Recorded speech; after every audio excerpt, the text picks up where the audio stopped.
Hello বন্ধুরা, তোমরা সবাই কেমন আছো? সকাল সকাল আজকে সানডে মানে ফান ডে, আর রবিবার মানে আজকে বাড়িতে সবাই রয়েছে, হাজবেন্ড রয়েছে, ছেলেরও আজকে স্কুল নেই, বাড়িতে আছে। তো আজকে রান্না বান্না খাওয়া দাওয়া সবই হবে, কিন্তু লিমিটেশনে। তো বর্মশাই চলে গেছে হচ্ছে বাজার করতে, আর ছেলে চলে গেছে ড্রয়িংয়ে, আর এখন বাজে হচ্ছে সকাল 8টা।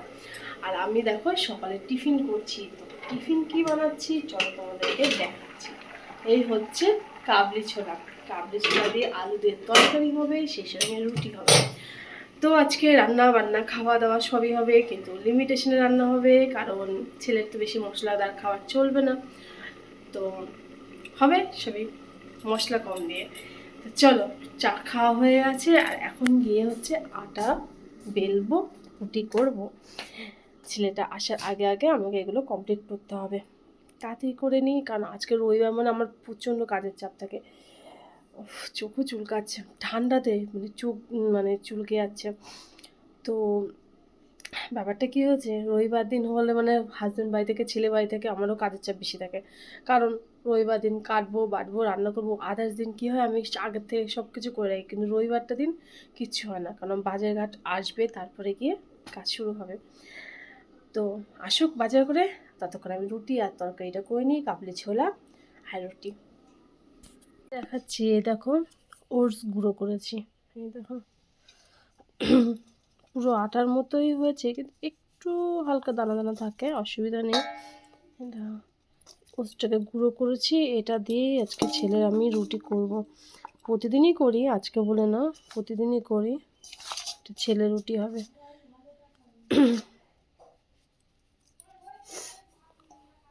এক একটা জিনিস দেখাচ্ছি, বুঝতে পারছি ছাদে কেমন হাওয়া দিচ্ছে। তাহলে দেখো, মানে আমি পাটিটাকে পাতবো বলে নিয়ে এসেছি, আর হাওয়াতে পাটিটা মানে উপরে মানে ঝুলে রয়েছে। চলো পেতে দিই। এই দেখো, এই দেখো, আচ্ছা লেপগুলোকে বাইরে এনে দেবো, একটু লেপটা রোদে দিলে না বেশ ভালো হবে। আমার তো এই রোদটা দেখে মনে হচ্ছে চুপ করে রোদের মধ্যে বসে থাকি, কাজ বাজ বন্ধ করে। হ্যাঁ, কটা বাজে বাবা? বাজেটা কটা?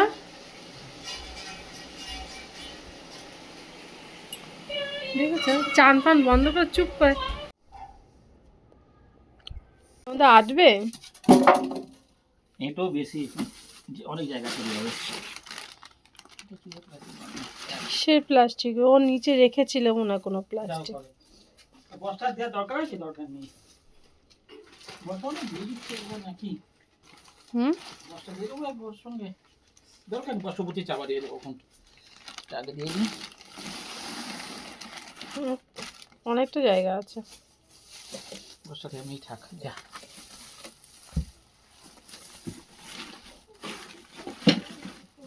ট্রলিটা কবে থেকে বাইরে পড়েছিল, হ্যাঁ ফাইনালি আজকের একটা হিললে হলো।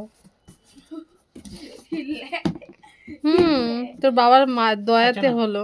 আচ্ছা চলুন, আপনি একটু একটু আমাকে এটা দরজাটা খুলে রাখি গো। তুমি ঠান্ডা নেই বলছিলে, এখন তো ঠান্ডা ভালোই পড়ছে। বিকেলের দিকে আছে ঠান্ডা ছিল না। দেখো পাখার সাবধান, পাখা তো চলছে না তো বাবা। উপরের এইগুলোকে একদিন দেখতে হবে, যেগুলো দরকার নেই সেগুলো ফেলে দিলে ভালো হয় না। আচ্ছা ঠিক আছে, পুরো জায়গাটা আটকে রয়েছে। ঠিক আছে, হয়েছে, ঘর ছোট আর হয়েছে তো। চলো ফাইনালি হলো। ও মা, দেখেছো? আরে তো রাত বাজে 11টা, মোটামুটি রাতের কাজ কমপ্লিট হয়ে গেছে, সব গুছিয়ে গেছে, এলাম, খাওয়া দাওয়া হয়ে গেছে। আর আমার ফাইনালি আজকের ওটা মানে কত দিন ধরে এই ট্রলিটা আমি যবে থেকে ভেলুর থেকে এসে তবে থেকে এই ট্রলিটা নিচেই রয়েছে, ধুয়ে সুন্দর করে প্লাস্টিক দিয়ে গুছিয়ে রেখে দিয়েছি। আমার বরমশাই টাইমই হয় না যে ওটাকে উপরে তুলে দেবে, নিচে এসে এদিকে ওদিকে বেচারা ধাক্কা খাচ্ছিল। তো যাই হোক, আজকের বলে বলে বলে বলে ওটাকে বললাম যে আজকে সানডে আছে, অ্যাটলিস্ট ছুটির দিনকে তো তুই একটা ব্যবস্থা করো। তো ওটার ব্যবস্থা করে দিলাম। এখন গিয়ে শোবো, আর আমিও মুখে বোলিং লাগিয়ে দিয়েছি, তখন মুখটা বোলিং লাগানোর পরে মুখটা খুব ফ্রেশ লাগছে, ভালো লাগে। রাত্রে নাইট ক্রিম থাকুক না থাকুক, যদি শীতকালে একটু বোলিং লাগানো যায়, সত্যি স্কিনটা খুব ফ্রেশ হয়ে যায়। সকালবেলা উঠেই মুখটা দেখা যায় খুব ময়শ্চারাইজার লাগে, মুখটা খুব নরম সফট থাকে। তো চলো এবার শুয়ে পড়বো। আজকে দুপুরবেলায় মশি টানানো হয়েছিল আর খোলা হয়নি, জাস্ট বিছনাটা এমনি ঝেড়ে ঝুয়ে দিয়েছি। তো তোমরা সবাই ভালো থেকো, সুস্থ থেকো, গুড নাইট, বাই বাই।